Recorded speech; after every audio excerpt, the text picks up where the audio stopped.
भगवान श्री कृष्ण की जन्म कब और कहाँ हुआ था? भगवान कृष्ण वसुदेव और देवकी की 8वीं संतान थे। देवकी कंस राजा की बहन थी। कंस एक अत्याचारी राजा था। उसने खुद को भगवान होने लगा था, लेकिन एक दिन उसने आकाशवाणी सुनी थी कि देवकी के 8वें पुत्र द्वारा वह मारा जाएगा। इससे बचने के लिए कंस ने देवकी और वसुदेव को मथुरा के कारागार में डाल दिया और 7 पुत्र को अपने हाथों से मृत्यु प्रदान किया। मथुरा के कारागार में ही भादो मास के कृष्ण पक्ष की अष्टमी को भगवान कृष्ण का जन्म हुआ। कंस के डर से वसुदेव ने नवजात बालक यानी भगवान श्री कृष्ण को रात में ही यमुना पार गोकुल में यशोदा के घर में पहुंचा दिया। गोकुल में श्री कृष्णा का लालन पालन हुआ था। यशोदा और नंद उनके पालन माता पिता थे। भगवान श्री कृष्ण का लीला समझना आम इंसान का बस की बात नहीं है। उनकी लीला अगर आप समझ गए तो आप उनका भक्त बनने में अपने आप को रोक नहीं सकते हैं, क्योंकि भगवान की लीला ही कुछ ऐसे हैं।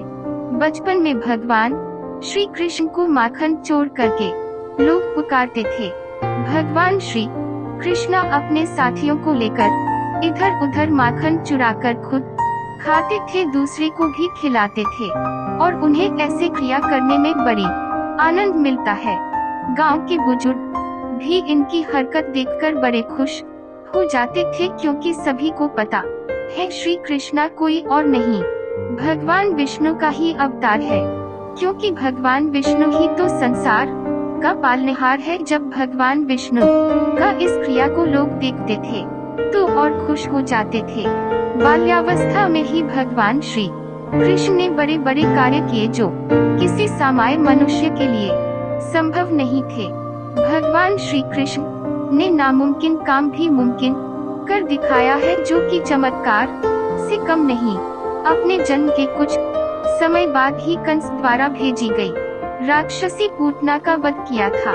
उसके बाद शकटासुर, तृणावर्त आदि राक्षस का भी वध किया। भगवान श्री कृष्णा जवानी अवस्था में गोकुल छोड़कर नंद गांव आ गए। वहां पर भी उन्होंने कई लीलाएं की, जिसमें गोचारण लीला, गोवर्धन लीला, रास लीला आदि मुख्य हैं। इसके बाद मथुरा में मामा कंस के अत्याचार से मुक्ति दिलाने के लिए भगवान श्री कृष्ण अपने हाथों से कंस का वध किया। सौराष्ट्र में द्वारका नगरी की स्थापना की और वहां अपना राज्य बसाया। महाभारत में भगवान श्री कृष्ण ने पांडवों की मदद की और विभिन्न संकटों से उनकी रक्षा की।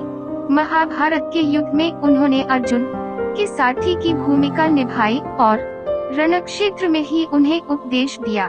भगवान श्री कृष्ण 124 वर्षों के जीवन काल के बाद उन्होंने अपनी लीला समाप्त की। उनके अवतार समाप्ति के तुरंत बाद परीक्षित के राज्य का कालखंड आता है। राजा परीक्षित, जो अभिमन्यु और उत्तरा के पुत्र तथा अर्जुन के पौत्र थे, उसी समय से ही कलयुग का आरंभ माना जाता है। यदि आपको यह कहानी पसंद आए हो तो प्लीज अपना कमेंट जरूर दें और हमारे चैनल को सब्सक्राइब करें। ब्लॉग को देखने के लिए धन्यवाद।